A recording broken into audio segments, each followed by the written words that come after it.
he llegado a ver que se puede usar la Biblia, ¿verdad? Se puede predicar de la Biblia. Gracias, hermano. Muchas gracias.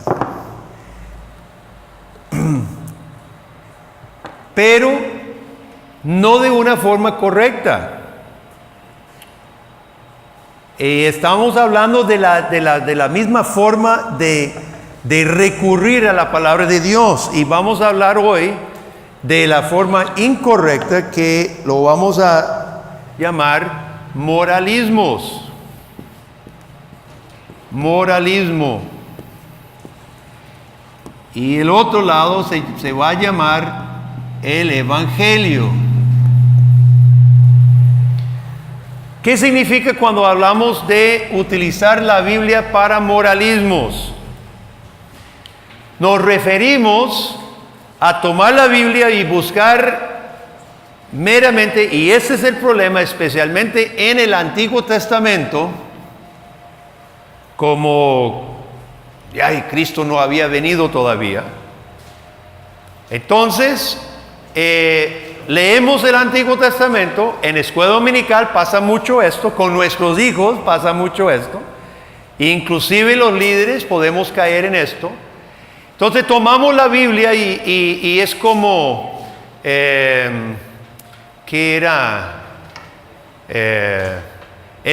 Los cuentos de la escuela, como Caperucita Roja, o cuál era otro que la cegua, y yo no sé cuáles otros hay de los cuentos de niños, que para que los chicos no vayan a meterse solos en el bosque, se le cuenta un cuento, ¿verdad? Y se los come, o que era Hansel y Gretel, ¿verdad? Se fueron solos. ¿Cuál es el otro? Los tres cochinitos también. Bueno, entonces se agarra la Biblia más o menos de la misma forma y se dice, bueno, ve a Jonás. Jonás desobedeció a Dios, ¿y qué le pasó? ¡Pum! Se lo comió, se lo tragó. Hasta hay un corito, ¿verdad? Jonás no le hizo caso a la palabra, no sé si lo conocen, de Dios, y ¡pum! Se lo tragó. Entonces, ¿cuál es la moraleja? No desobedezca a Dios porque se lo va a comer una ballena. ¿Realmente? Nunca he sabido de que un niño desobediente se lo coma una ballena. Ve el problema de las moralejas, no son ciertas. Sansón se metió con una mujer impía, y vea lo que pasó, le sacaron los ojos, y a usted le va a pasar lo mismo. ¿De veras? Yo nunca he sabido de otro caso que le saquen los ojos porque se meta con una mujer impía. Pero hay problemas más graves cuando usamos el Antiguo Testamento solo para ejemplos.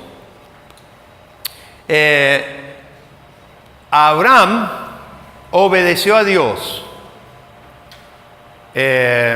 Vamos a ver. Dios le pidió que ofreciera a su hijo, ¿verdad? Dios le pidió que ofreciera a su hijo. Y Abraham obedeció a Dios. Y Dios le perdonó a Isaac. Y es ejemplo de la fe, eso sí es cierto.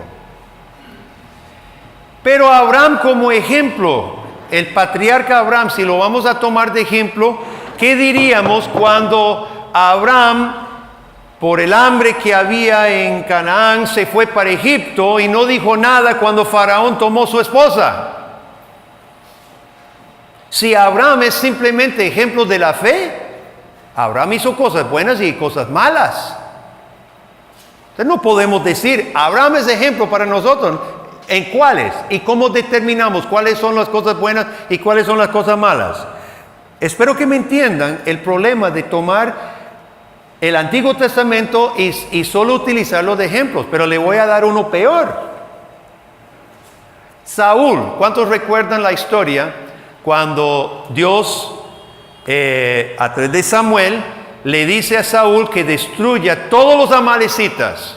¿Se acuerdan la historia?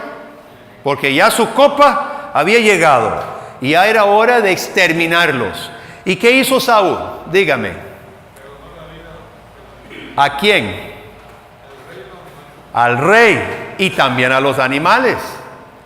Entonces tenemos un Saúl, bueno o malo, bueno o malo, desobediente, y eso es malo. Entonces un Saúl malo. Saúl perdona la vida de animales, perdona la vida de un ser humano. Saúl está siendo misericordioso y nosotros decimos que es malo. Vaya a la protectora de animales y pregúntele si Saúl era bueno en perdonar la vida de todos los animales. Claro que sí, es héroe. Salvó manadas de animales y perdonó la vida de su enemigo. Eso no es bueno. ¿Entienden el problema, hermanos? ¿Entienden el grave problema con utilizar el Antiguo Testamento para ejemplos? Nos va a meter en líos si queremos ser consistentes realmente en utilizar el Antiguo Testamento como ejemplos. Ahora, ni al mismo Jesús podemos utilizar como ejemplo.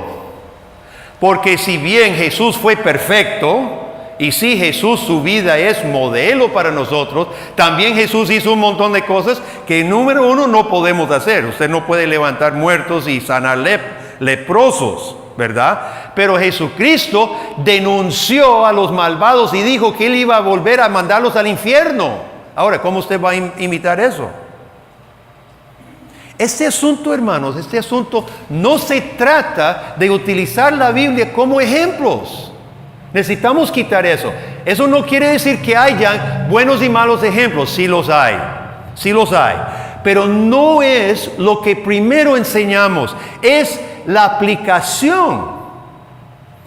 Entonces, ¿cómo podemos sustituir el moralismo que nos va a meter en problemas con el Evangelio? Yo digo que la mejor forma es aprender de los mismos apóstoles en el Nuevo Testamento. Este asunto a mí me ha costado muchos años masticándolo, pensándolo, gracias a Dios, leyendo buenos recursos. Pero realmente, hermanos, no es complicado. Ahora, sí requiere una reprogramación de nuestro pensamiento. Eso es una reprogramación. Porque si durante años y años y años hemos estado enseñando la Biblia, vea este ejemplo, vea este ejemplo, vea este ejemplo, ahora sí tenemos que reprogramarnos. Porque Cristo va a ser el centro, siempre. Pero si nosotros realmente leemos el Nuevo Testamento, buscando que Cristo sea el centro, no solo del Nuevo, sino del Antiguo, lo va a encontrar. Lo va a encontrar. Y lo que vamos a ver es el no al moralismo, ¿verdad? Y lo que vamos a ver es que Dios,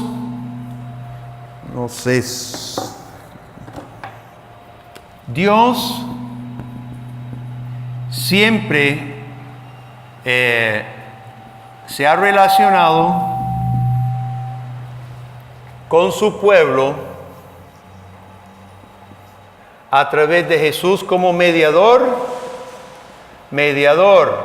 cabeza de su pacto, y también siendo el siervo del pacto, porque para redimir a su pueblo tuvo que sufrir. Entonces vamos a encontrar a Cristo en la capacidad de mediador, cabeza también, pero también el siervo sufriente. Ahora, ¿cuáles pasajes podemos ver en esto? Vamos para Lucas, hermanos. Ustedes se acuerdan que después de resucitar, en Lucas capítulo 24, Lucas capítulo 24,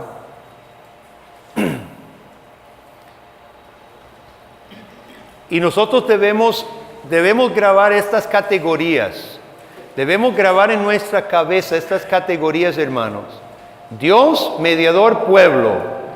Y el mediador, Cristo, va a tener varias funciones como mediador. Él va a ser cabeza del pacto, pero también Él es el que sufre por el pueblo y toma su lugar en la en la salvación. En Lucas 24, ustedes se acuerdan que Jesús había resucitado y acompaña a los discípulos hacia Emaús. ¿Reconocieron a Jesús o no lo reconocieron?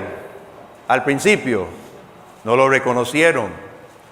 Pero Jesús iba hablando de qué cosas. ¿De qué iba hablando Jesús? De todo lo que había acontecido. Ok, de la resurrección, bueno, de la crucifixión de Cristo. ¿Y qué más iban hablando en el camino? Bueno, dice que 25, en versículo 25, Jesús los reprende. Dice: oh insensatos y tardos de corazón para creer todo lo que los profetas han dicho. Y ese término, los profetas, es todo el Antiguo Testamento, ¿verdad? Cuando solo se usa un término, es el Antiguo Testamento. Muchas veces es la ley y los profetas, pero si no, los profetas es el Antiguo Testamento. Versículo 26. ¿No era necesario que el Cristo padeciera estas cosas y que entrara en su gloria? Y comenzando ¿desde dónde? De Moisés. ¿Y qué escribió Moisés? ¿Qué fue el primer libro que escribió Moisés? Génesis. Y empezando desde Génesis, es decir, Moisés, y siguiendo por todos los profetas, les declaraba en todas las escrituras lo que, ¿qué declaraba? Lo que de él decía. ¿Qué es lo que Jesús encuentra en el Antiguo Testamento? Voy a borrar ya estas cosas porque vamos a seguir con la forma de los autores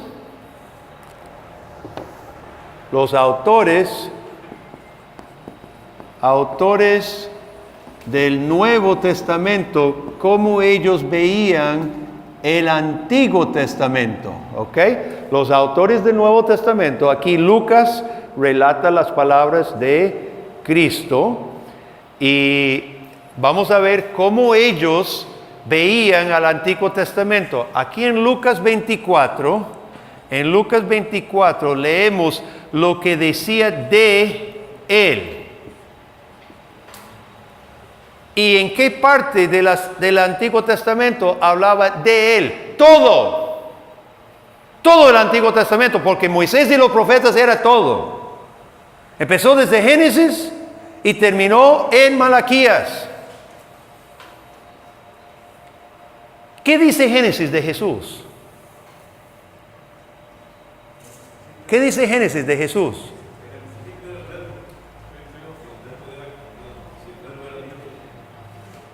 ¿Él? ¿Perdón? El verbo. Génesis, en el libro de Génesis. No, Génesis no habla del verbo. Juan 1:1 sí, ¿verdad? Refiriéndose al verbo. Pero Génesis mismo, el libro de Génesis mismo, ¿dónde habla de Jesús? ¿Perdón? ¿Dónde?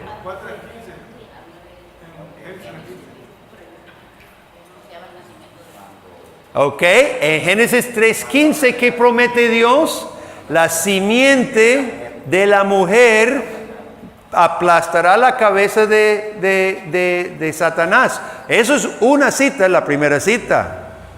Bueno, ni la primera, porque Adán mismo, antes de caer, era imagen de Dios, imagen de Cristo. Por eso Jesús se llama el segundo Adán, el postrer Adán. Adán representaba a Cristo porque él iba a ser cabeza de la raza humana. Y por su obediencia, él iba a justificar toda la raza humana. Adán ya antes de caer era figura de Cristo. Era el representante, por decirlo así, de Jesucristo. La promesa madre, Génesis 3:15. ¿Dónde más habla Génesis de Jesús? También cuando dice hagamos al hombre, pues ahí estaba también. ¿Él? Hagamos al hombre, ahí estaba también. Ok. Otras referencias claras a Jesús. Cuando Abraham va a sacrificar a Isaac y Dios provee el carnero, ok, muy claro.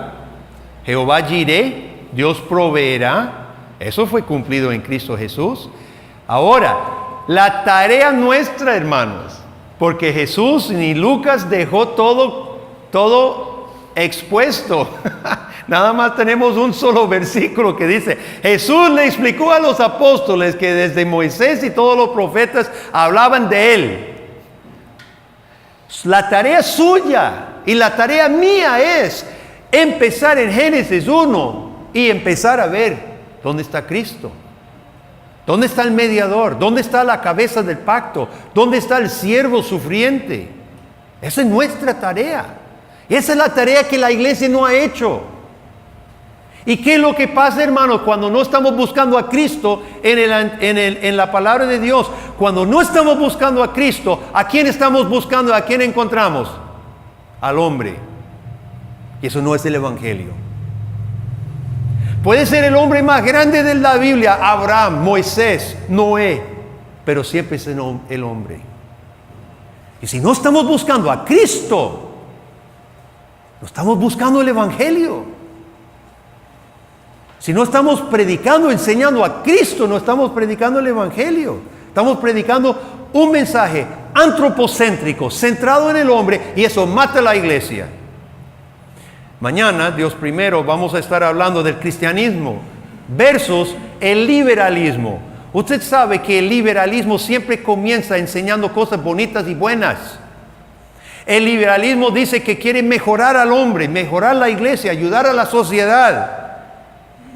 Pero el cristianismo siempre mata a la iglesia y siempre termina moribundo. ¿Por qué? Porque no es el Evangelio. No es Cristo, el Espíritu de Jesucristo que está inspirando a la iglesia con vida, sino toda la iglesia enfocada en el hombre. Es terriblemente peligroso todo esto, hermano. Y este versículo, la diferencia entre una iglesia cristocéntrica y evangélica y una iglesia en vías de liberalismo hacia la muerte. Jesucristo nos da la pauta. Empezando desde Moisés y siguiendo por todo el resto del Antiguo Testamento, habló de lo que de Él decían. Y esa es nuestra tarea. Ahora, los otros, por ejemplo, en Juan 8,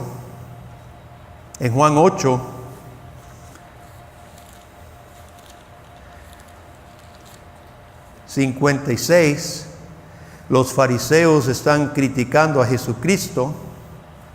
Y ellos apelan a su pedigrí, a su linaje. Hijos de Abraham somos nosotros. ¿Se acuerda? Ellos decían que no sabía de dónde era Jesús. Ellos sí eran hijos de Abraham, hijos de la promesa.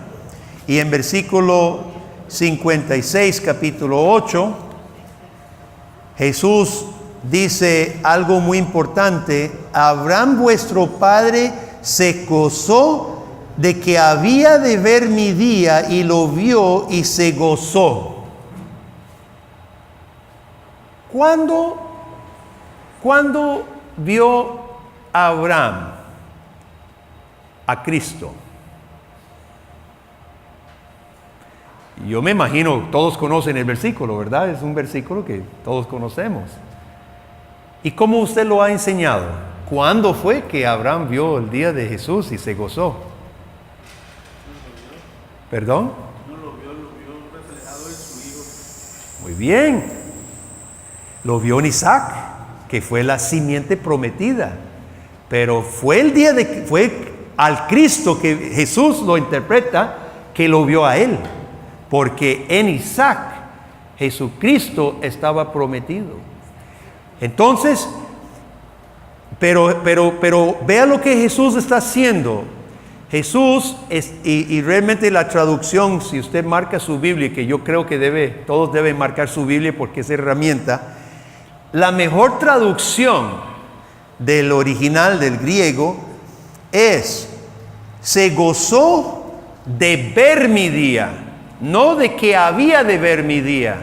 Se gozó de ver mi día. Es la mejor traducción del original y lo vio. Ve que rima mejor con la segunda parte, porque de que había de ver mi día y lo vio, entonces como que no va muy bien con el... Exacto, pero baje por favor, hermano, está sumamente duro, baje el volumen. Pero si lo tomamos así, él se gozó de ver mi día y lo vio, ¿verdad? Y se gozó. Entonces hay concurrencia entre las dos partes de la frase. Ahora, vea lo que Jesús está diciendo. Jesús no dice, Abraham tuvo una figura de mí, ¿verdad? Abraham no dice, Jesús no dice, Abraham vio una sombra mía. No, Jesús dice, Abraham vio mi día. Cuando nació Jesús, Isaac, risa, porque se habían reído de incredulidad y duda. Y cuando nace Isaac y las promesas en Isaac, entonces ahora se gozaron. Pero dice Jesús, yo estaba en Isaac. Esa es la línea, ese niño que nació es la línea que llegó hasta mí. Y Abraham vio mi día y se gozó. Entonces, hermanos, mire, Jesucristo, bueno, Lucas cita a Cristo en Lucas 24. Desde Moisés en adelante hay que hablar de Jesús. Todo el Antiguo Testamento. Jesucristo dice, el patriarca, el padre de la fe, me vio y se gozó de verme.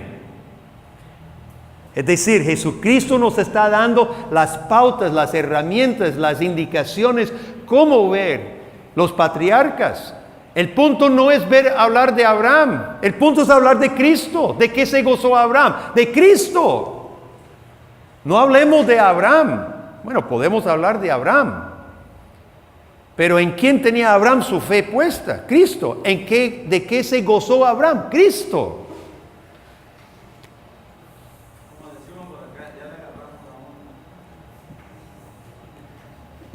Él se gozó de Cristo.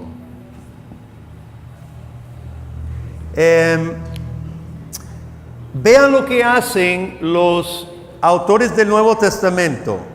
En Juan capítulo 12, ya que estamos en Juan capítulo 12, y yo quiero, hermanos, que levanten la mano y que hagan preguntas si las tienen o comentarios sobre esto, porque yo estoy consciente de que este es un ejercicio difícil, especialmente si no estamos acostumbrados a leer la Biblia de esa manera. Entonces, por favor, haga comentario si usted siente la necesidad. ¿Qué versículo? En Juan 12, versículo 41, alguien que lo lea, por favor. Isaías dijo esto cuando vio su gloria y habló acerca de él. 12:41. Vamos para atrás un poquito, porque Juan cita a Jesús citando a Isaías, ¿verdad? Entonces, versículo 36, estas cosas habló Jesús y se fue y se ocultó de ellos, pero a pesar de que había hecho tantas señales, no creían en él, para que se cumpliese la profecía de Isaías, versículo 38, Señor, ¿quién ha creído? Por eso no podían creer, porque también dijo Isaías, cegó los ojos de ellos, ¿verdad? Para que no vean y se conviertan. Entonces dice en versículo 41, Isaías dijo eso cuando vio su gloria y habló acerca de él. ¿Cuándo fue que Dios le dijo para que no vean con los ojos y entiendan con el corazón? ¿Qué era el acontecimiento en ese momento? ¿Cuándo fue que Dios le dijo eso a Isaías? Estas son las cosas que son importantes, hermanos. Cuando leemos estas citas de los autores del Nuevo Testamento, es sumamente importante ir al Antiguo Testamento, donde están citando y ver el contexto. Usted va a ver que es en Isaías capítulo 6, cuando Isaías tiene la visión de Dios y la gloria de Dios que llena el templo, ¿se acuerda? Y los serafines y el fuego y el humo, y el serafín toma el carbón encendido y limpia la boca de Isaías, y después de eso Dios dice, ¿quién irá? Dice Isaías, heme aquí. Y después de eso Dios le dice, vaya predique a este pueblo duro, para que viendo no vean y oyendo no oigan. Ahora bien, ¿quién fue que vio la gloria? Isaías vio la gloria de quién. En Isaías capítulo 6. ¿La gloria de quién llenaba el templo? ¿Perdón? De Dios. Y nosotros muchas veces tomamos esos pasajes como ¿cuál persona de la Trinidad? ¿El Espíritu Santo? ¿Vio la gloria del Espíritu Santo? Muchos lo ven como la del Padre, ¿verdad? Muchas veces interpretamos Dios o Jehová con Dios Padre, pero fíjese lo que Jesús mismo o Juan interpreta. Dice, Isaac dijo esto cuando vio su gloria. Acaba de citar Jesús. Está hablando de Jesucristo y la obra de Cristo. Y dice Juan comentando, Isaías dijo esto cuando vio su gloria y habló acerca de él. Lo que vio Isaías en el templo, hermanos, era la gloria de Cristo. Y Juan interpreta esa profecía, ese acontecimiento, esa gloria de Dios viniendo a su pueblo para predicarle la verdad, como la gloria de Cristo. Ahora, ve que ese versiculito sí se nos pasa desapercibido, ¿no es cierto, hermanos? Ahí está Juan diciendo, declarando claramente cómo debemos leer el Antiguo Testamento. Esa gloria de Dios, por supuesto, no podemos dividir Padre, Hijo y Espíritu Santo, ¿verdad? Pero en ese caso, Jesús mismo o Juan interpretando el acontecimiento dice que era la gloria de Jesús. Vio su gloria. Eso dice, oí la voz del Señor. Ahora, en 40 y, vamos a ver, en 40 y... El 8. ¿Qué versículo? Isaías 6:8. Ajá, exacto. ¿Sí? Después oí la voz del Señor que decía, ¿a quién enviaré? Ajá. ¿Quién irá por nosotros? Y entonces respondí yo, heme aquí. Y era la voz de Cristo a través de Isaías que se iba a predicar. Y eso concuerda con Romanos 10. Ve a Romanos 10, ya que tocaste ese punto, porque aquí hay una mejor traducción. Yo no sé si alguien usa la Reina Valera 1909, pero la 1909 tiene mejor traducción de Romanos 10:14. Y esto también es terminología del Antiguo Testamento. Invocar el nombre del Señor. El que invocar el nombre del Señor será salvo. Eso está en toda la Biblia, ¿verdad? Eso está en toda la Biblia. Se tiene que invocar el nombre del Señor. Ahora, Pablo está diciendo en Romanos 10:13, porque todo aquel que invocar el nombre del Señor será salvo. Y eso es en toda la Biblia, siempre. Hay que invocar el nombre del Señor. Invocar el nombre del Señor es tener fe, es humillarse, es arrepentirse. Eso es invocar el nombre del Señor. ¿Cómo pues invocarán a aquel en el cual no han creído? Bueno, pregunta lógica. ¿Cómo se puede invocar a quien no se cree? Entonces, ¿cómo se llega a la fe? ¿Cómo se llega a creer para que invoque? Segunda frase. ¿Cómo? Y la 60 dice, ¿cómo creerán en aquel de quien no han oído? ¿Alguien tiene otra versión? ¿Todos tienen la Reina Valera 60? Se lee mejor y la 1909 y algunas otras versiones lo ponen bien. ¿Cómo creerán a quien no han oído? Es decir, el que está hablando es Cristo, que concuerda con lo que estábamos diciendo, ¿verdad? Dios, Cristo, a través de Isaías iba a hablar. Jesús vino y cita la misma profecía en Isaías. Pablo viene y dice la misma cosa. Hay que invocar el nombre del Señor. ¿Cómo van a creer si no lo conocen? ¿Cómo lo van a conocer si no le oyen a Él mismo? Porque Él está hablando. ¿Cómo creerán a aquel que no han oído? ¿Y cómo oirán? Aquí está la función de Isaías o de Juan. ¿Cómo oirán sin haber quien les predique? Es Cristo que habla directamente a través de los predicadores y los que comunican el Evangelio. Pero es Cristo directamente y la Biblia lo dice. Ahora, a mí no me gustan este tipo de cambios que hacen en la Reina Valera 60. Yo uso la 60 y por lo general es bastante confiable. Pero este tipo de cosas no es necesaria porque la Reina Valera en 1909 sí la tenía bien. Y hacen este tipo de cosas, estos pequeños cambios que cambian el sentido. Es cómo van a creer a quien no han escuchado. Cristo es el que está hablando. Y cómo lo van a oír sin quien les predique. Es el mismo orden que Isaías. Cristo se manifiesta en su gloria. ¿Quién irá? Yo necesito hablar para que oyendo no oigan y viendo no vean. Yo iré. Ok, Isaías va a ir a ser portavoz de Cristo. Jesucristo viene, dice lo mismo. Cita Isaías, Juan dice, vio su gloria, pero es Juan que está predicando. Juan ahora lleva el mensaje de Jesucristo. Viene Pablo y dice lo mismo. Jesucristo es el que va a predicar. Es necesario invocar el nombre del Señor, que es Cristo. Cristo va a hablarles y los predicadores son la voz de Cristo que Jesucristo utiliza. Entonces tenemos la misma secuencia. En Efesios 4,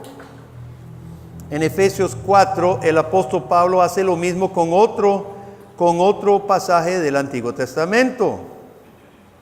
Pueden buscar Efesios 4 y Salmo 68. Salmo 68.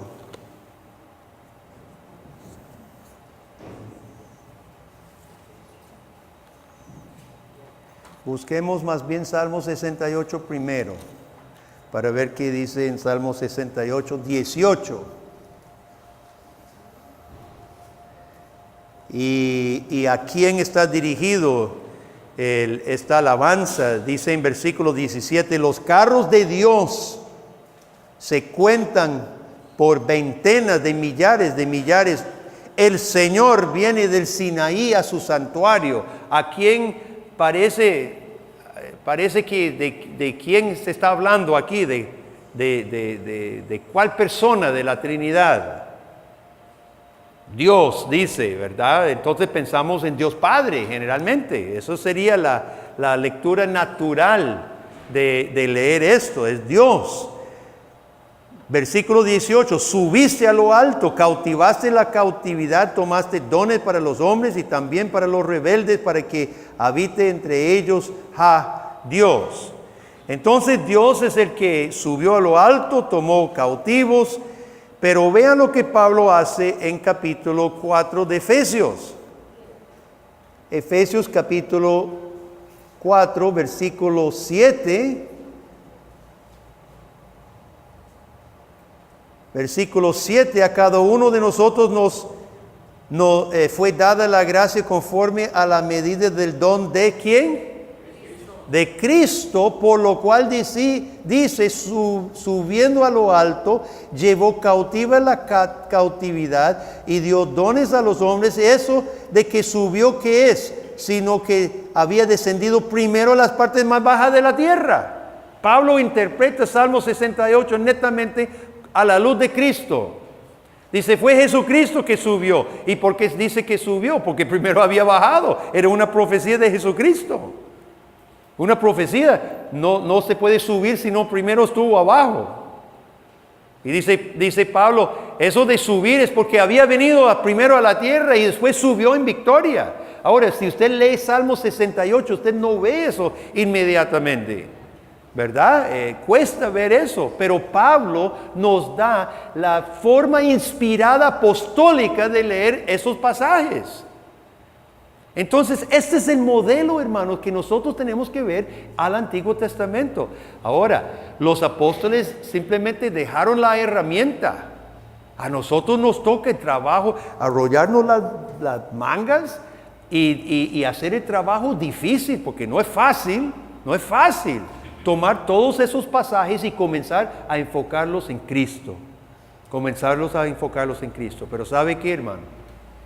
Si usted no está llevando el niño a Cristo, si no está llevando su hermano a Cristo, ¿a quién lo está llevando? Al hombre. Al hombre pecador. Al hombre igual o más malo que usted. ¿Realmente eso es lo que queremos? Esa es la destrucción del Evangelio, hermano. Esa es la destrucción de la iglesia.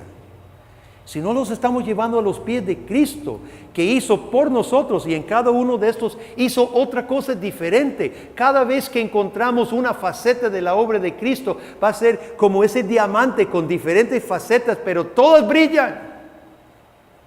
Todas brillan. Aquí subió victorioso y dio dones a los hombres, hablando de la iglesia. En el otro vio su gloria en la predicación del Evangelio, etcétera. Vamos a ver otro.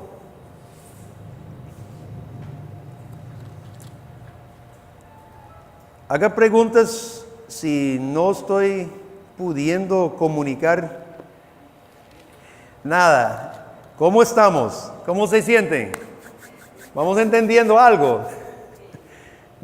Diga si no, porque el maestro, diga. El hermano Mario en su exposición ayer decía que el Evangelio sirve para dos cosas, para construir la iglesia y para destruir la iglesia al mismo tiempo, cuando no se hace bien. Sí, correcto.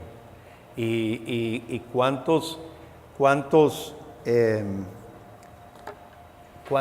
predicadores hoy se levantan con Biblia en mano y su mensaje está destruyendo la iglesia? Solo porque abrimos la Biblia no quiere decir que se está predicando la palabra de Dios de la manera que tiene que ser. Entonces, hermanos, mire, la esencia del Evangelio es el que invocare el nombre del Señor será salvo. Pero ¿cómo va a invocar el nombre del Señor si estamos hablando de Noé, de Moisés, de Abraham y de David? En cada uno de esos necesitamos presentar a Cristo. Ahora más tarde vamos a hablar de cómo presentar a Cristo a través de estas cosas sin hacer un invento tonto. Porque existe la alegoría. La alegoría es hacer inventos, ¿verdad?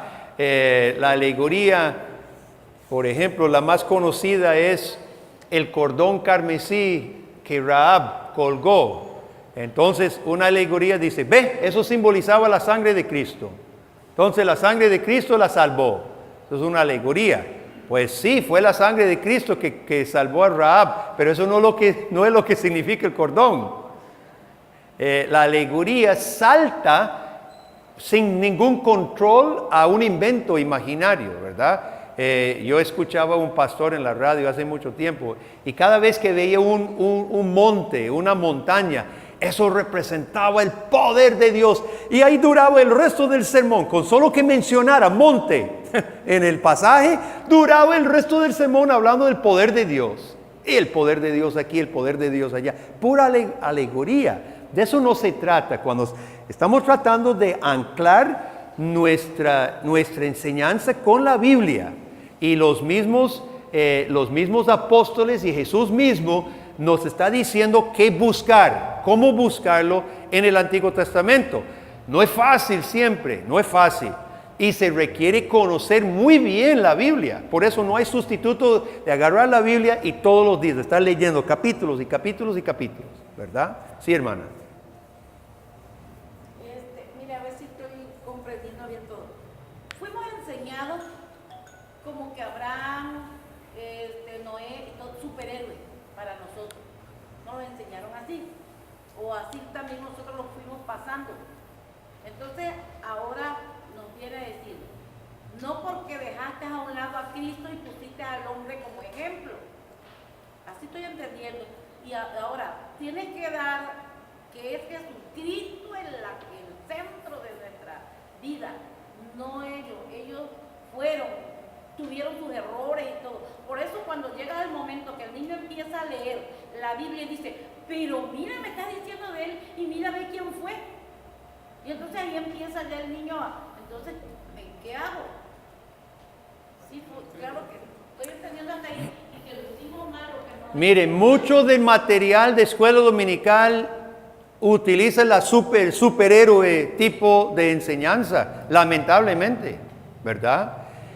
Y por supuesto, cualquier niño pensante o cualquier hermano o hermana pensante llega a David y Betsabé y dice, ¿cómo usted me va a decir que tengo que ser como David? Sí, está bien, le tiró una piedra a Goliat, pero vea lo que hizo con Betsabé. Entonces, ¿cuál es? Y se destruye la fe. Si estamos fundamentando la fe en David, ¿qué va a quedar la fe? Ahora, más adelante vamos a hablar de cómo hablar de los tipos, ¿verdad? Y voy a dar un diagrama. Nada más, como usted mencionó este asunto, cuando hablamos de David como el Espíritu de Cristo en él, y él como figura del Cristo que había de venir, recordamos dos facetas. En primer lugar, mucho de lo que David cumple prefigura la obra de Cristo, su rechazo, ¿verdad? Su sufrimiento, su humildad, sus victorias, todo eso prefigura a Cristo. Pero en sus fallonazos también pide al Cristo verdadero, porque no era el Cristo. Entonces todos los hombres del Antiguo Testamento tienen la doble faceta. Ellos prefiguran a Cristo. El Espíritu de Cristo estaba en Abraham, estaba en Isaac, estaba en Jacob, estaba en David, Moisés, pero todos fallaron. Entonces, por un lado, ellos prefiguraban a Cristo, pero por otro lado, claman por el verdadero Cristo, porque no eran, fallaron. Y Dios los dejó fallar para que viéramos que no era el Mesías final. Porque como hombres, fallaron. la naturaleza hombre fallaron. Sí. Entonces ellos podríamos darle la vuelta diciendo, fueron hombres como nosotros, Sí. con fallas y Exacto. todo. Pero si buscamos a Dios, podemos ser diferentes, podemos llegar a alcanzar esa misericordia y es lo que Dios nos ofrece. Bueno, aún más, vamos a ver que el Espíritu de Cristo estaba en ellos. Y eso es al Cristo al que hay que buscar, en Moisés, en David. Y la Biblia nos orienta cómo Cristo estaba en ellos como cabeza de la comunidad de pacto, ¿verdad? Sufriendo por los demás. Sigamos, porque algunas de esas cosas vamos a poder ver. ¿Dónde íbamos? 1 de Corintios, capítulo 10. Fascinante. Esto hay que ver con Éxodo 17. Fíjese, hermanos, que estamos comparando el Antiguo Testamento con el Nuevo en todos estos casos. 1 de Corintios 10 y Éxodo 17. Estoy dando los más fáciles, porque estoy dando los casos que el Nuevo Testamento pone. Entonces, estos son los más fáciles. Nos toca a nosotros el resto, ¿verdad? El resto de todos los pasajes. En 1 de Corintios 10, yo no sé si a usted le ha causado cierta curiosidad con este pasaje. 1 de Corintios 10 dice, porque no quiero, hermanos, que ignoréis que nuestros padres todos estuvieron bajo la nube y todos pasaron el mar. Todos en Moisés fueron bautizados en la nube y en el mar. y todos comieron el mismo alimento espiritual. Vean los términos que Pablo está usando. Dice que fueron bautizados y nunca se mojaron siquiera. ¿Verdad? Y dice que comieron alimento espiritual y era maná que comían. Y todos bebieron de la misma bebida espiritual porque bebían de la roca espiritual que los seguía, y la roca era Cristo. Explíqueme eso, por favor. Quiere el bautismo, quiere la comida espiritual y quiere la bebida espiritual de la roca que era Cristo, que le seguía. Vamos a Éxodo 17, hermanos, porque Pablo se está refiriendo a Meriba y el acontecimiento ahí. Y este es el trabajo que nosotros tenemos que hacer cuando alistamos una lección, por ejemplo, sobre este pasaje. En Éxodo 17, ustedes recuerdan que están en el desierto, han cruzado el Mar Rojo y no han llegado a Sinaí todavía. Se quedan sin agua. ¿Qué van a hacer con Moisés? Lo van a colgar. Apedrear. Ahora, en Israel, vea que cada detalle es importante, hermanos. En Israel, en el código legal de Moisés, ¿qué era el apedreamiento? ¿Para quiénes era la... ¿Perdón? Para aquellos que engañaban o mentían o desobedecían. ¿Qué tipo de castigo era? Ok, sí, está mal planteada la pregunta. Es la forma legal oficial de ejecutar a un delincuente, uno que delinquía, ¿verdad? Era la forma oficial y legal. Había muchas formas de matar gente, puñalada, lo que usted quiera, pero apedrear. Y con Acán, ¿se acuerda Acán? Cuando Acán robó de Jericó, lo sacan afuera y todos lo apedrean. Apedrear era la forma oficial, como decir la silla eléctrica, en manos del Estado, ¿verdad? Era la forma legal. O sea, lo que quieren hacer con Moisés es una ejecución, ¿cómo se llama? Es ejecutarlo legalmente porque ha fallado Dios y su profeta. Nos trajeron aquí para morir de sed en el desierto, fallaron en sus promesas, dijeron que nos iba a llevar a una tierra que fluía la leche, la miel y vea cómo estamos. Entonces quieren apedrearlo, como no pueden apedrear a Dios, quieren apedrear a su representante, a Moisés. Entonces ustedes recuerdan la historia, Moisés va donde Dios y le dice, Dios, mire, de aquí a poco me van a apedrear, eso es terrible. Y dice Dios, ¿recuerda lo que dice Dios? ¿Recuerda todos los detalles? ¿Qué le dice Dios? ¿Que toma quién? Bueno, primero, léalo bien. ¿Cuál es el orden? ¿Toma qué? Toma su vara. Ahora, fíjense en los detalles, hermanos. Esa vara, ¿para qué había servido? ¿Para qué usó Moisés esa vara? Fíjense muy bien cada detalle. Eso es lo bonito de estudiar los pasajes, porque Dios no hace las cosas y dice las cosas así, sino cada cosa va en su orden. Toma la vara. ¿Qué era la vara? ¿Perdón? ¿Y cuáles cosas hizo con la vara y con esa autoridad? Cosas horrorosas. Cosas horrorosas. Había traído las 10 plagas sobre Egipto. Toma esa vara. Yo me imagino que cuando ellos ven a Moisés salir con la vara, más de uno dijo,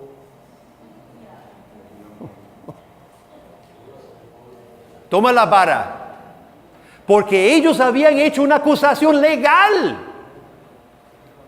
Ahora, dice que junto con la vara, ¿a quién debía tomar? Dice, pasa delante del pueblo, toma contigo de los ancianos y toma la vara. Ahora, pasa delante del pueblo. Pasa delante del pueblo. O sea, está en el banco de los acusados. Y los ancianos, ¿qué papel van a jugar? Aquí está el pueblo, aquí está Moisés. El jurado, los testigos, los ancianos del pueblo.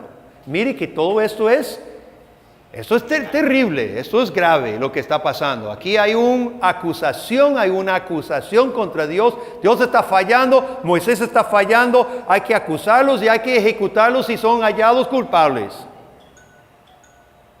Y ahí están los ancianos por ahí, aquí está el pueblo y aquí está la vara en manos de Moisés. Pero dice otra cosa, dice, y he aquí, porque en última instancia ellos habían acusado a Dios. Pero como Dios no era hombre para que lo mataran, entonces ellos iban a matar a Moisés para desquitarse. Siempre hacemos eso, ¿verdad? Cuando no podemos con uno, nos desquitamos con otro y así nos sacamos el clavo. Bueno, pero fíjese lo que Dios dice. He aquí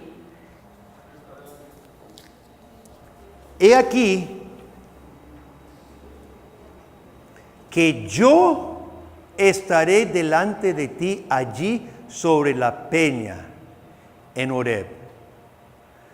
¿De qué manera iba a estar Dios sobre la peña? ¿De qué manera? ¿De qué forma? ¿Cómo iba a estar Dios sobre la peña? No, la peña, no. Los jueces están aquí.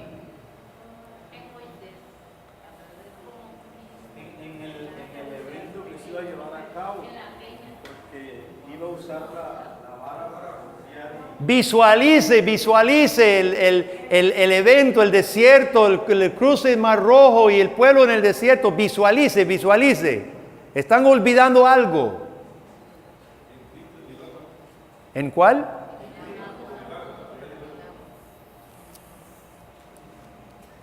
¿Cómo se manifestaba Dios en el desierto a los israelitas? ¿De qué manera? En la nube. Fíjese, hermano, qué impresionante todo esto. Aquí está Moisés con la vara. A alguien le va a pegar. Aquí están los testigos y aquí está el pueblo. Y la nube baja sobre la peña. ¿Y ahora qué? Ahora bien, ¿quién es el culpable? Yo me imagino, porque no puedo imaginarme de otra forma, yo me imagino que ese 1,000,000 de personas, porque se supone que Israel era 1,000,000 de personas, yo me imagino que hubo un silencio bárbaro. Aquí está Moisés con la vara alzada. La gloria de Dios sobre la peña, el pueblo de Dios ahí, ¿a quién va a pegar? Y Dios dice, pégueme a mí. Y simbólicamente pega la peña sobre la cual está la gloria de Dios. Y sale agua. Y es eso a que se refiere Pablo, hermanos. ¿A quién tuvo que cargar con nuestra culpa? El pueblo obviamente era el culpable. El pueblo era el malvado, ingrato, todo lo que usted quiera. Era el pueblo. ¿Y quién se deja ser castigado por el pueblo para que haya vida? Jesús. Ese acontecimiento en Éxodo 17, hermano, es Cristo Jesús, la gloria de Dios. Era Cristo recibiendo el golpe de castigo para que el pueblo pudiera salir ileso y pudiera ser perdonado. Y como Pablo dice, pudiera tener bebida espiritual. Claro, Dios no los mató en el momento. Dios los perdonó. Claro que era bebida espiritual. No sabían, no entendían esos israelitas que esa agua que bebían era espiritual, vida espiritual, porque no los mató Dios cuando ellos merecían ser muertos. Entonces cuando en Corintios Pablo dice, comieron comida espiritual, Dios los mantenía vivos, dice Jesús, Moisés les dio maná, pero yo soy el pan de vida. Claro, Dios cuántas veces los perdonó por causa de Cristo, por causa de Cristo.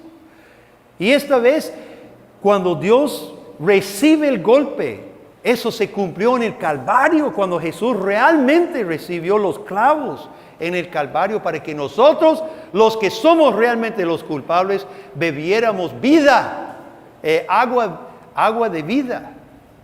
Y eso, hermanos, nos ayuda a entender. ¿Cuántos recuerdan cuando después, en otra ocasión, Moisés le pega 2 veces a la peña y le es privada la entrada? Yo cuando era niño, yo siempre decía, qué terrible. Y Moisés mismo le dice una y otra vez a los israelitas, ustedes me provocaron y por eso yo no voy a poder entrar a la tierra. Más de una vez Moisés reclama a los israelitas porque cualquier ser humano agarra esa cosa y le pega la piedra, ¿no es cierto? Por cólera con el pueblo.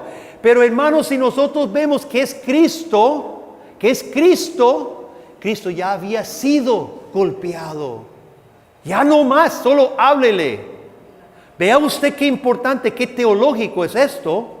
Cuando Cristo ha muerto una sola vez, ya no hay más necesidad de misas. Ya no hay más necesidad de sacrificios incruentos. Ya no hay más necesidad de sacrificar a Cristo. Cristo ya fue sacrificado. Ahora háblele a la peña, va a salir agua. Y Moisés la golpea. Entonces por eso es muy serio lo que hace Moisés luego. Y por eso le es prohibida la entrada a la tierra santa. Porque estaba traicionando el evangelio mismo. Estaba traicionando el evangelio. Porque Dios ya había recibido una sola vez por todas, que es la esencia del evangelio. Hermanos, ¿ven ustedes qué hermoso es ver el Antiguo Testamento a la luz de lo que los apóstoles nos lo dicen? Ese es el Evangelio. Mire, si no predicamos este pasaje de esa manera, ¿qué vamos a sacar? Si no predicamos Éxodo 17 a la luz de 1 Corintios 10, ¿con qué mensaje salimos? Invéntenme un mensaje para la escuela dominical o para la iglesia de Éxodo 17, del agua y todo, y Moisés le pega a la peña. ¿Qué es la lección? No hay. Usted tiene que inventarse algo rarísimo. El agua de vida.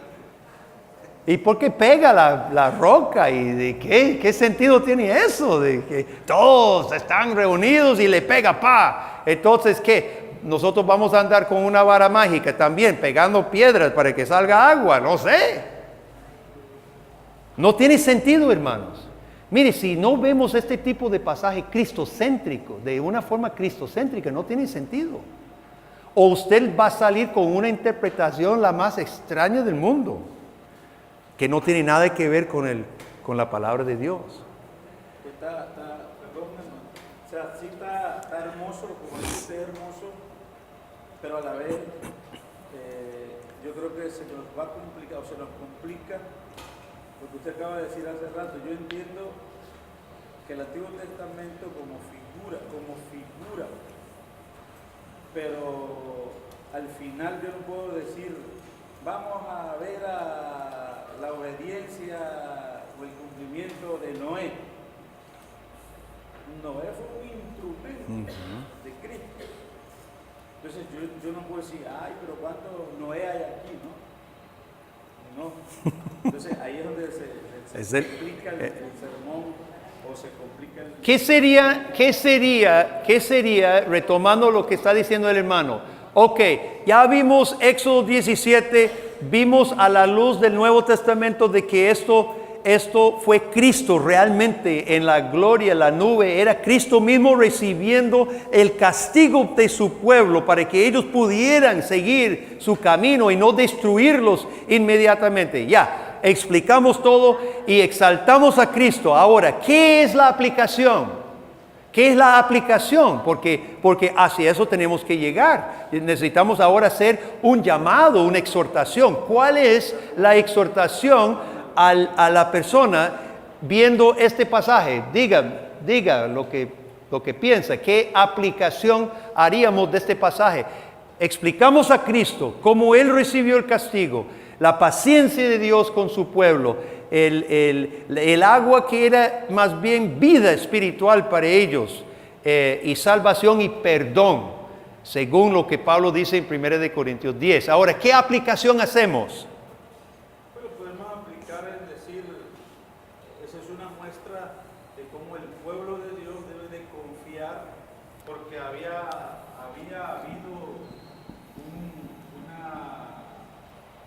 una instrucción a Moisés, que Moisés se la dio a conocer al pueblo, y el pueblo sabía que no se iban a morir de eso. ¿Cuántas veces nosotros no confiamos en Dios? ¿Cuál otra aplicación podemos hacer al haber presentado a Cristo y su sacrificio sustitutivo por nosotros? Que tal vez nos revelamos. El amor de Cristo hacia su pueblo. ¿Y qué? Todo el mundo dice que sí. Desesperado. Nadie es perfecto, solo Dios. ¿Verdad? Todo el mundo va. Entonces, un paso más. Llévelo un paso más. Todos nos revelamos. ¿Y? Nos desesperamos y actuamos mal. ¿Y? Si solo decimos eso, todos nos desesperamos. De los que nos oyen, dicen, sí, tienen razón. No podemos quedarnos ahí. Y pecamos. Tampoco podemos quedarnos ahí, entonces me dejas deprimido. Sí, todos somos igual que los israelitas, unos desdichados. ¿Perdón? Y necesitamos, porque por ejemplo ya desconfiamos. Como a pesar de nuestros pecados, nuestra intransigencia, el Señor se nos da una oportunidad de poder retomar el camino. Eso es lo que pasa ahí con ellos. Ellos habían llegado ahí por su desobediencia, por la culpa de ellos. Y el Señor les da una oportunidad de que a través del sacrificio que muestra y pues con el golpe de la vara en la peña, Él les da una oportunidad nuevamente para vivir, y eso podemos dar a Dios a todos por igual. Eso, hermanos, sería el mensaje principal. Si nosotros vamos a decir, y ve, hermanos, todos nosotros somos igual que los israelitas, y nos confiamos, nos rebelamos, y todos entramos en depresión.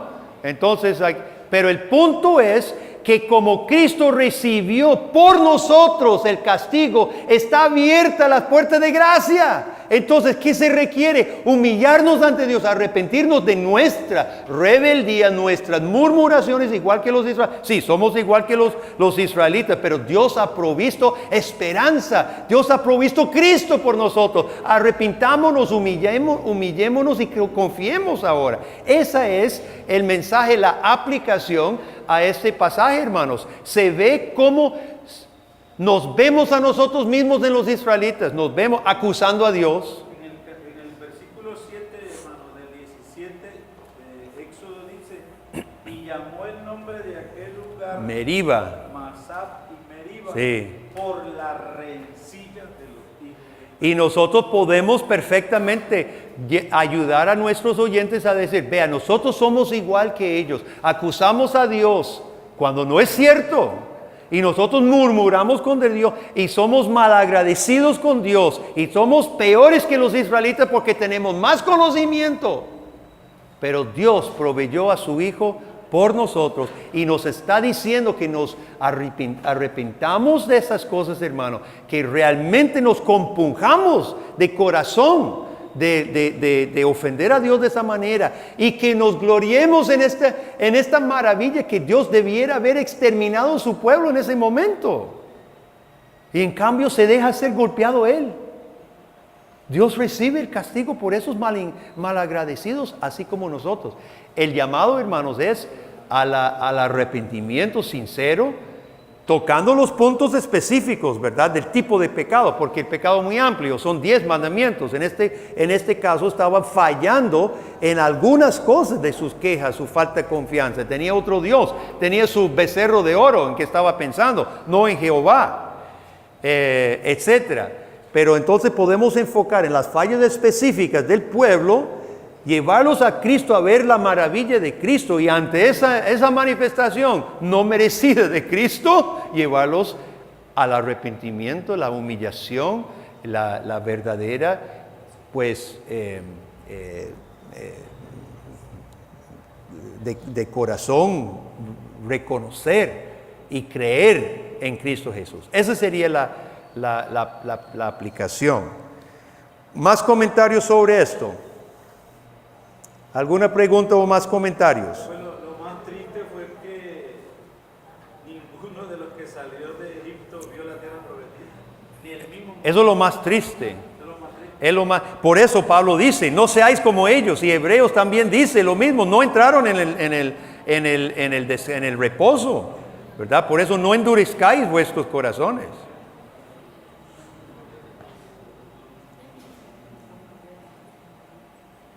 Ok. Pregunta. Pueden buscar Hebreos 10:4 para la respuesta. Pero la pregunta es esta, y yo sé que todos saben la respuesta. La sangre de toros y machos cabríos expía el pecado, perdona pecados. La sangre de toros y machos cabríos quita el pecado, ¿sí o no? ¿Qué dice Hebreos 10:4?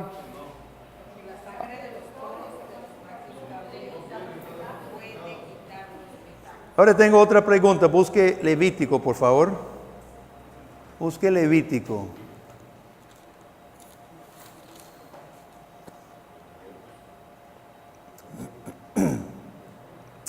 Levítico 1:4.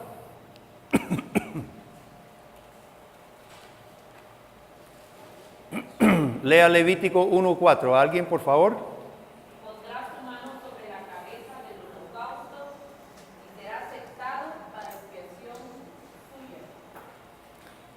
El holocausto servía para expiación de pecado. El becerro. ¿Sí o no? Sí, pero Hebreos 10:4 dice que la sangre de toros y machos cabríos, no. Y ahora dice que sí. ¿Cómo es?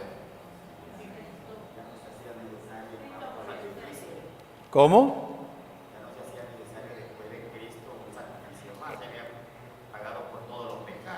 En el Antiguo Testamento sí expiaban. Ajá. Sí, hermano.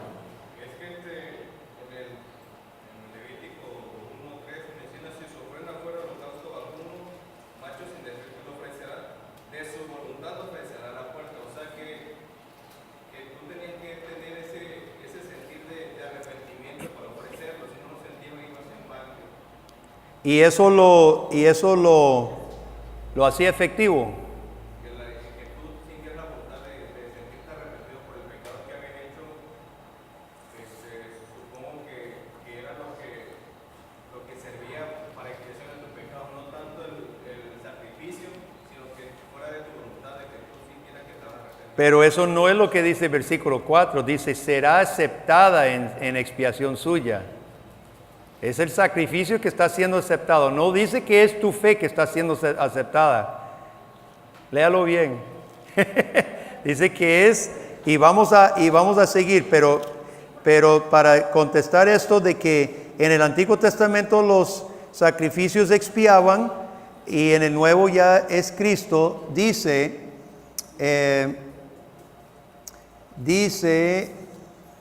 ¿dónde estoy?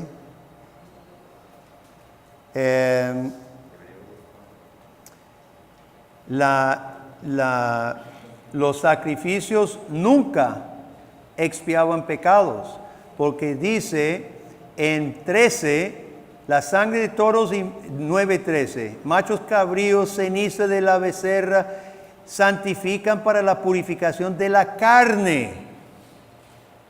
No dice que expiaba los pecados del alma. Cuanto más la sangre de Cristo, el cual mediante el Espíritu eterno se ofreció a sí mismo sin mancha a Dios, limpiará vuestras conciencias. Y está claro que los sacrificios, en Hebreos está claro de que la sangre de los sacrificios no expiaban, por eso se necesitaba Cristo, porque no eran efectivos. Si no, no tenía que venir Cristo. Pero veamos otro pasaje en Levítico. Alguien lea 4:20, por favor. Levítico 4:20. Y hará de aquel becerro como hizo con el becerro de la expiación, lo mismo hará de él. Así hará el sacerdote expiación por ellos y obtendrá perdón. ¿Qué obtendrá?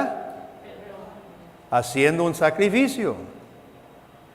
Otra persona, por favor, lea 26, versículo 26 de Levítico 4.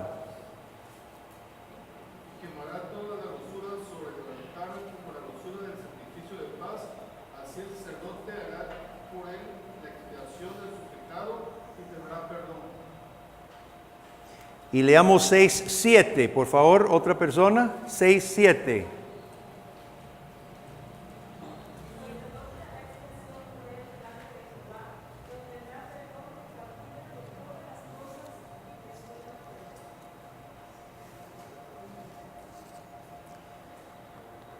Noten, por favor, que Levítico machaca y remacha de que a través de los sacrificios, de holocaustos, están recibiendo expiación y perdón. Pero Hebreos viene y dice, la sangre de toros y machos cabríos nunca funcionó, si no, no tendría que seguir, si no, no tenía que venir Jesucristo. Si limpiara la conciencia, no seguirían. Entonces, ¿qué tenemos aquí? Una gran contradicción en la palabra de Dios. ¿O cómo debemos ver esto? Levítico versus Hebreos. ¿Cómo debemos ver esto, hermanos? Pero es que también hay una figura ahí, hermano, la figura del sacerdote. O sea, el sacerdote era una figura importante en la expiación y en el holocausto también. Siempre, bueno, lo que leo ahí, siempre aparece la figura, y el sacerdote hará esto, y el sacerdote... Ajá. Ahora, el sacerdocio fue cambiado. Los sacerdotes eran de Aarón. Y seguían y morían y seguían y los sacrificios seguían. Hebreos dice, el sacerdocio es cambiado, el sacrificio es hecho una vez para todas. ¿Cómo debemos entonces predicar esto? Si usted va a predicar Levítico, usted va a enseñar Levítico. Dice que obtiene perdón. Así lo dice claramente, obtiene perdón. Y lo dice no una vez, sino todas las veces que vimos. Recuerda el tema que estamos, hermano, que es el tema que estamos viendo hoy. Predicando a Cristo del Antiguo Testamento. Aquí está hay dos pistas. Es por eso, hermanos, que yo les insto que siga leyendo su Biblia ahora con nuevos lentes. Va a encontrar varias cosas sumamente importantes. En capítulo 8, el autor de Hebreos dice, ahora bien, el punto principal que venimos diciendo es que tenemos tal sumo sacerdote. Está hablando de Jesús como mejor sacerdote.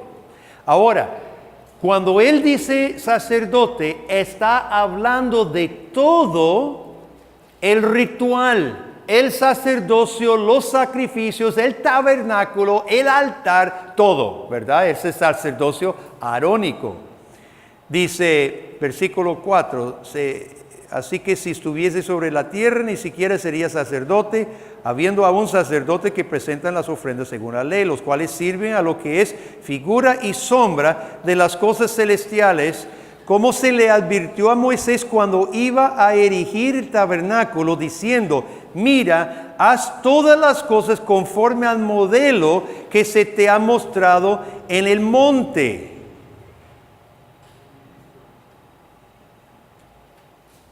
Moisés vio un modelo. ¿Cuál es ese modelo que Moisés es enseñado? ¿De dónde era tomado el modelo?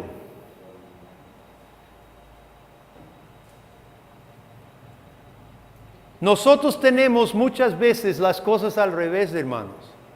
Muchas veces nosotros, y esto así yo enseñaba durante mucho tiempo. Aquí está el Antiguo Testamento.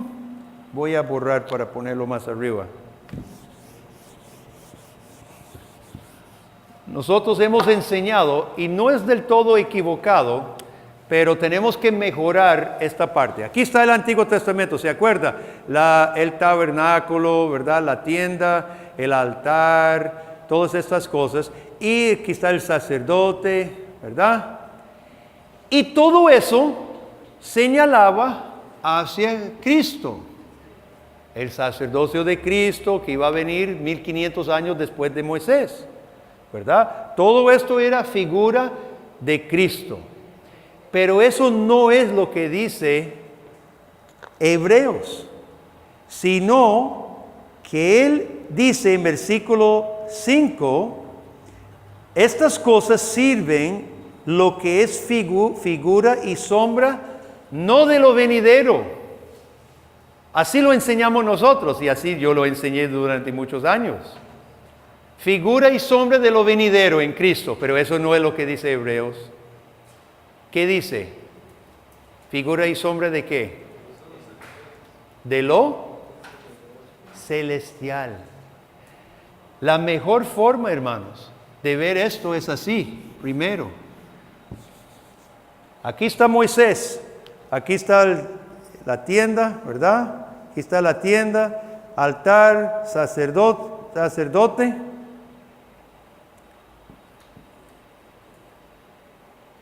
Este es el tabernáculo celestial, donde está Cristo. Este es el patrón, este es el modelo, esta es la figura, la sombra. Es más, bueno, podemos dejarlo en ese orden, podríamos ponerlo aquí, Cristo, y aquí está en la tierra. Fíjese que Hebreos dice en capítulo 9, 14, cuánto más la sangre de Cristo, el cual mediante el Espíritu eterno. Cuando entramos en esta materia, obviamente estamos en área de misterio, hermanos. Pero todos nosotros entendemos y sabemos que los del Antiguo Testamento fueron salvos por Cristo también. ¿Y cómo es posible, hermano? Porque en la eternidad, la sangre de Jesucristo que iba a ser derramada en más o menos el año 27 o 30 de este mundo, ese sacrificio iba a aplicarse eternamente para todos los elegidos de Dios. Realmente el patrón, o ¿cómo llaman? En Costa Rica decimos un machote o un patrón o un modelo, el principal, ¿cómo llaman aquí? Lo principal y después hay una copia. ¿Cómo llaman el original? El original está en el cielo, es Cristo, hermanos. Él siempre fue sacerdote de su pueblo, mediador de su pueblo, siempre el cordero inmolado desde el principio del mundo. Y eso fue la figura, eso fue copiado, todo fue copia en la tierra. Ahora, viene Jesucristo, entonces, como esto es modelo aquí, entonces es ejecutado, es cumplido en el recorrer del tiempo. Pero cuando nosotros predicamos, hermanos, la expiación de Levítico, la única forma que usted lo puede hacer bien sin contradecir la palabra de Dios, porque de otra forma usted tiene que decir, mira, chicos, aquí dice que El sacrificio es expiación y perdón, pero el Nuevo Testamento dice que sangre de toros y machos cabríos nunca quita. Entonces aquí la Biblia se contradice, ¿verdad? Tendríamos que... Y si no vamos a decir que la Biblia se contradice, que yo no creo que la Biblia se contradiga, porque dice que la Biblia es inspirada por Dios y que Dios no miente, la única otra forma de verlo, hermanos, es a través de Jesucristo, que ese sacrificio sí perdonaba. Ese sacrificio sí perdonaba, pero no era la sangre del toro. Era Cristo representado y presente en el sacrificio. Un día revelado ya en carne. Pero Jesucristo presente de la misma manera que hoy creemos que es presente en la Santa Cena. Jesucristo estaba presente en los sacrificios de la misma manera que hoy está presente en la Santa Cena. Realmente, pero espiritualmente. Jesucristo espiritualmente, por medio del Espíritu Eterno, estaba en el sacrificio y por eso podía perdonar. Y el israelita, aunque no tenía toda la información que nosotros tenemos, cuando llegaba creyendo en la promesa de Dios, creyendo en la provisión de Dios y degollaba y quemaba su holocausto, Jesucristo le otorgaba perdón. De la misma manera que cuando nos acercamos a la cena del Señor hoy, creyendo que Jesucristo realmente hizo lo que promete en esta cena, recibimos la gracia del Señor. Creemos que realmente es un medio de la gracia. Sí, hermano, iba a decir algo. Hermano, atrás.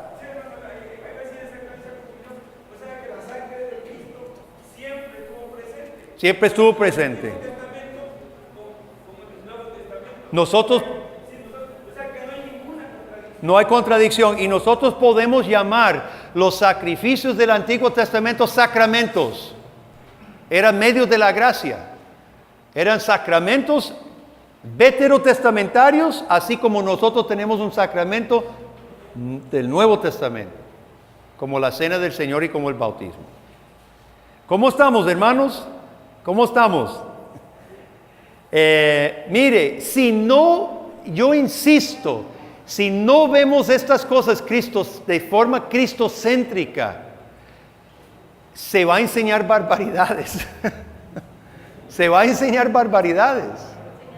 O sea, si se pierde la figura. Se va a perder y cómo se va a tomar Levítico que realmente otorgaba perdón si Hebreos dice que no. ¿Verdad? Pero además, bueno, no sé si sirva o estoy equivocado, ¿no? Yo creo que coincido en lo que dice el hermano Waldemar. La sangre del macho cabrío, del ternero, de lo que se ofertaba como holocausto, pero es que era un mandato. Entonces podemos decir, pero es que ¿quién lo estaba ordenando? Claro. El problema con solo verlo como mandato es, si Dios manda amar a Dios con todo nuestro corazón y a nuestro prójimo como a nosotros mismos, ¿lo hacemos? No lo hacemos. Dios mandó celebrar la Pascua, casi nunca lo hicieron, ¿verdad? Mandó hacer los sacrificios y al rato los hijos de Elí estaban tergiversando y adulterando y todos los problemas, ¿verdad? Entonces, si lo vemos solamente como un mandato, no vamos a poder cumplir nosotros. Pero como es el Dios de pacto que está ordenando esto y proveyéndolo, entonces ahí sí, aceptamos su provisión. No lo hacemos como en cumplimiento de un mandato primero, sino como recibir la muestra de misericordia, lo que es, ¿verdad? Recibir la provisión de Dios, la señal. Nosotros decimos, nuestra confesión de fe dice que los sacramentos son señal y sello. Señal y sello. Eso es exactamente lo que eran los sacrificios, señal y sello. No expiaban, la sangre de ese toro no expiaba la culpa, pero era señal y sello de que Cristo sí lo iba a hacer. Excelente términos para... Ahora, la aplicación, ¿qué es la aplicación? Ok, ya definimos que no hay contradicción entre Levítico y Hebreos. Gracias a Dios, nuestra Biblia sigue siendo fidedigna, ¿verdad? Ya vimos. Entonces, ¿qué va a ser la aplicación? ¿Qué va a ser la aplicación a esto? Aplicación práctica. No se me queden callados. Esto es demasiado grandioso para que nos quedemos así, ¿sí, hermano?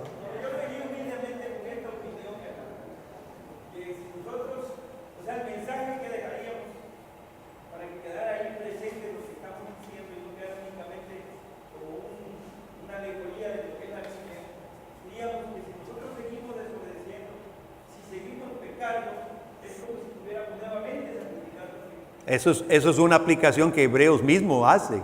El libro de Hebreos dice, mire, si seguimos pisoteando la sangre de Cristo, ¿verdad?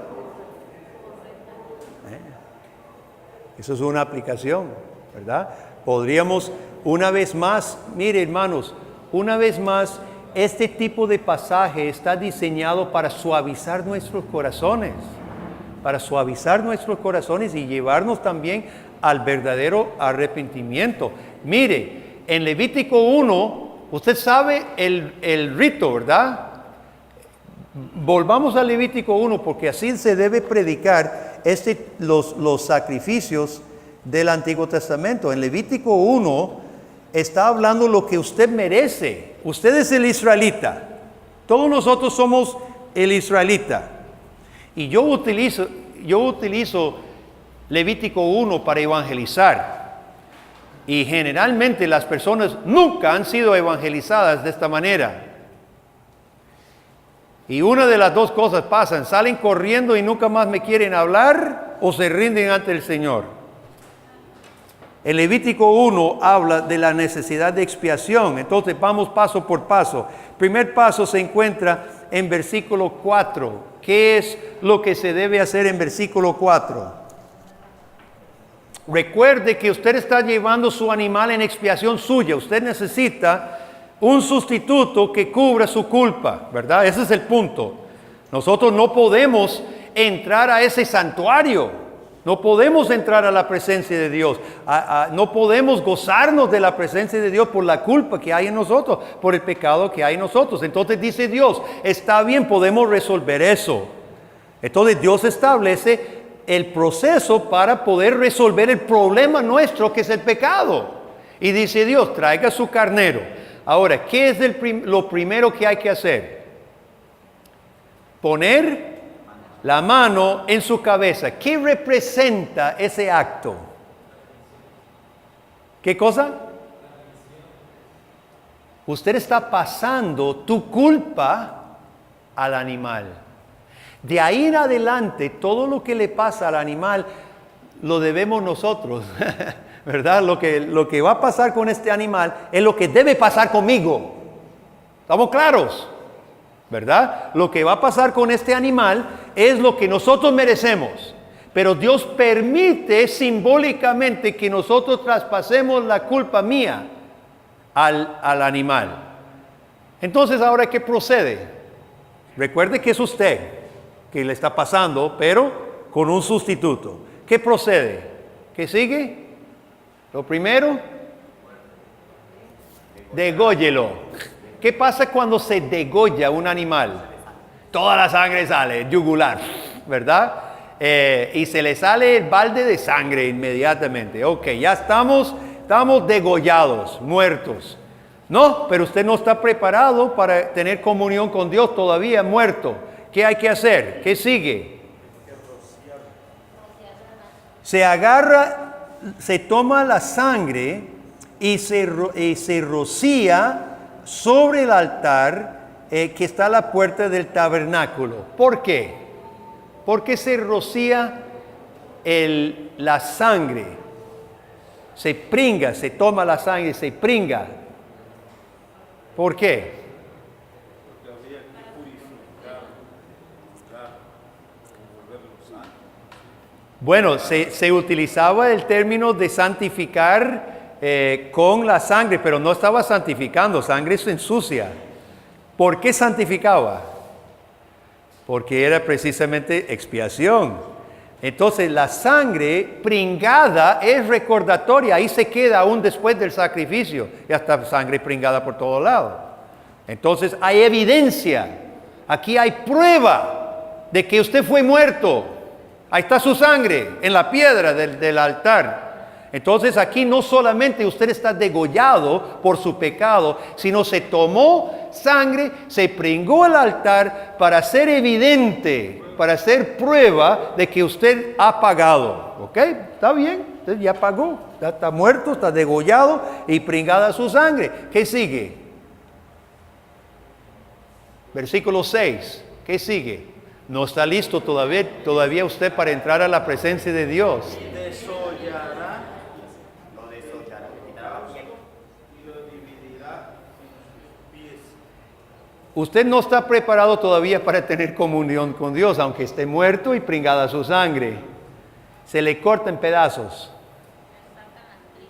Le saca todo, se limpia y se parte. Ya usted, ya va mejor la cosa. Ya va mejor. Ya estamos entrando en comunión con Dios. Muerto, degollado, pringada su sangre y todo desollado y dividido. Ah, no, pero todavía queda. Para poder entrar en la presencia del Dios Santo, todavía usted no está listo. ¿Qué sigue?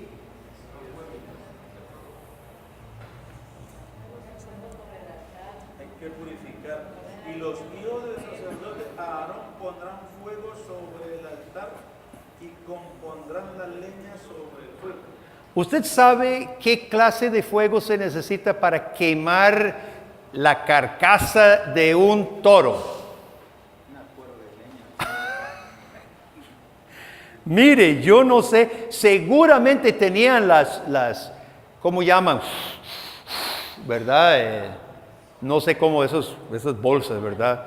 Para alzar llama, porque era un altar grande, y encaramar un toro, un becerro de carne cruda. Si es algún fueguito ahí, usted lo apaga. Tenía que incinerar hasta los huesos este fuego, hermano. Eso fue una cosa, un horno. Era un horno. Entonces dice que hará arder. Fíjese lo que dice. Pondrán fuego. Y más adelante dice, versículo 8, dice, que está sobre la vara, más abajo. ¿Dónde dice hará arder? Por aquí estaba. En el 9. Hará arder el fuego sobre el altar. Mientras usted está esperando entrar en la presencia de Dios para gozar de su compañía, aquí está el fuego. ¿Ah? En 8 y 9 está un poco fuera de orden, ¿verdad? Habla del fuego, porque el fuego hay que prepararse, y aunque usted esté degollado, la sangre salpicada, cortado en pedazos, falta una cosa más. Bueno, dos cosas más faltan para que usted goce de la presencia de Dios. Primero, las piezas tienen que ser, primero, antes de quemarlas, lavadas. Ahora sí, estamos acercándonos. Ya usted está descuartizado, pero hay que lavarlo primero. Recuerde que la inmundicia es un tema fuerte en el Antiguo Testamento, y todavía, aunque usted esté muerto, degollado, desollado, descuartizado, todavía es inmundo. Todavía es inmundo. Lávelo. Ya, se lava. Ahora sí, casi listo, se coloca. Último paso. Estamos hablando de entrar a la presencia de Dios un pecador, ¿de acuerdo? Estamos hablando de lo que se requiere para que un pecador ingrese a la presencia de Dios. Y se incinera. Se coloca encima hasta no quedar nada más que cenizas. Y cuando sube ese olor de carne quemada y hueso quemado y pelo quemado, ¿qué dice la Biblia? ¿Qué es para Dios? Ahora sí es olor grato. Ahora sí Dios se contentó contigo. Ahí es donde se convierte, dice, en holocausto. No, holocausto viene de quemado. Holocausto. Pero el término viene de... Holocausto sí, es, viene o sea, de quemado es. de quemado, sí. Ahora, ¿a qué huele carne quemada y pelo quemado y hueso quemado? ¿A qué huele? ¿Huele agradable o huele feo? Feísimo. ¿Cómo es posible que Dios diga, ahora sí estoy contento con vos? ¿Qué es lo que queda del pecador? ¿Qué es lo que queda? Cero. Dios lo eliminó de su presencia. Ese es el costo del pecado, mi hermano. Esa es la pena del pecado. Pero aquí hay y simplemente déjeme decir que como la iglesia dejó de evangelizar de esta manera, llenamos nuestras iglesias de personas que nunca se convirtieron porque nunca entendieron ni la santidad de Dios ni la profundidad de su pecado. Esto fue dado al principio de la Biblia para que todo el resto de la Biblia, hermano, los lectores de la Biblia entendiéramos dos cosas: la santidad de Dios y lo grave de nuestra culpa.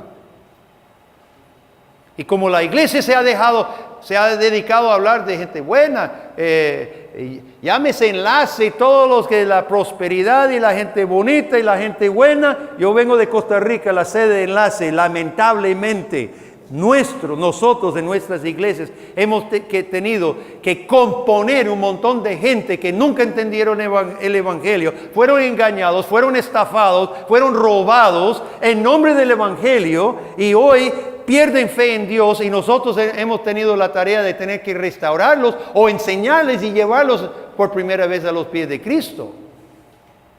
Pero no solamente los herejes como Enlace caen en esto, sino los presbiterianos podemos hacer lo mismo poco a poco. Y lo he visto en una y otra denominación reformada, en América Latina, en Norteamérica, en Europa. Perdemos la esencia del evangelio, que es esto: la santidad de Dios, la culpa del hombre y la necesidad de un sustituto. Y cuando olvidamos esto, hermanos, vamos a llenar las iglesias por otros motivos. Y la gente llega porque están buscando amigos, amistad. Pero ¿en qué se vuelve la iglesia, hermano? ¿En qué se vuelve? Un club cristiano. Paga el diezmo y pertenece. Esto nosotros debe ser el tratado nuestro de evangelismo. Ahora, aquí hay un vislumbre chiquitito de esperanza. Ya nosotros hemos sido degollados, la sangre salpicada, desollados, divididos, lavados e incinerados. Pero dice que sube un olor grato a Dios. Y en eso está la esperanza. Otra vez, visualice conmigo. Visualice todo el escenario conmigo. Pero todo el escenario. Aquí está el sacerdote, el altar, usted el ofrendante ofrendando su animal. Se quema y sube el humo del sacrificio, y Dios dice que es un olor grato. ¿Hacia dónde sube el humo del sacrificio? Lo que dice la misma palabra, ¿no? Y el Espíritu vuelve a quien murió. Cuando Cristo muere, ¿a dónde va? Dice otra vez en la medina. Ok, bien. Ahorita el animal ha tomado nuestro lugar, ¿verdad? Y se ha incinerado y ha subido el olor, el humo ahorita. Ahora, dice Dios que recibe ese humo como olor grato. ¿Hacia dónde sube ese humo? Es un humo marascal, es humo feo. Para nosotros los hombres es un humo feo, negro. Hacia el sustituto. ¿Hacia? El sustituto está en el altar, y ya no hay sustituto más porque se incineró casi, ¿verdad? Y sube el humo. ¿Hacia dónde sube? ¿A dónde? ¿Qué estaba por encima del tabernáculo aquí? La nube de gloria. Entonces Dios dice que sí, va a haber comunión conmigo, porque no es en vano que el sacrificio que se hace, ni la incineración, no es en vano, va a haber comunión conmigo. Ahora, si el pecador intenta entrar a mi presencia, olvídese, incinerado va a quedar. Pero si el sustituto toma su lugar, no solo Él tiene comunión conmigo, Cristo, sino los que ofrecen el sustituto por la fe en Cristo. Nadie viene al Padre si no es por mí. Ve, hermanos, que cómo el Evangelio desde Levítico 1 se predica. Es lo primero que dijo Juan el Bautista cuando vio ya vamos a terminar. Lo primero que dijo Juan el Bautista cuando primero vio a Jesús, ¿qué dijo? He aquí el Cordero de Dios que quita los pecados del mundo. Estaba esperando el sustituto que llegara, ¿verdad? Entonces, hermanos, mire, esta es la forma que tenemos que leer el Antiguo Testamento. Ahora, no hemos hablado del papel del sacerdote. Hay tanto simbolismo. Vamos a parar aquí porque todos quieren café. Ya los veo ansiosos, yo también. Entonces, recuérdeme cuando volvemos de hablar del sacerdote, el altar y la espada. Ahí vamos a hablar de eso.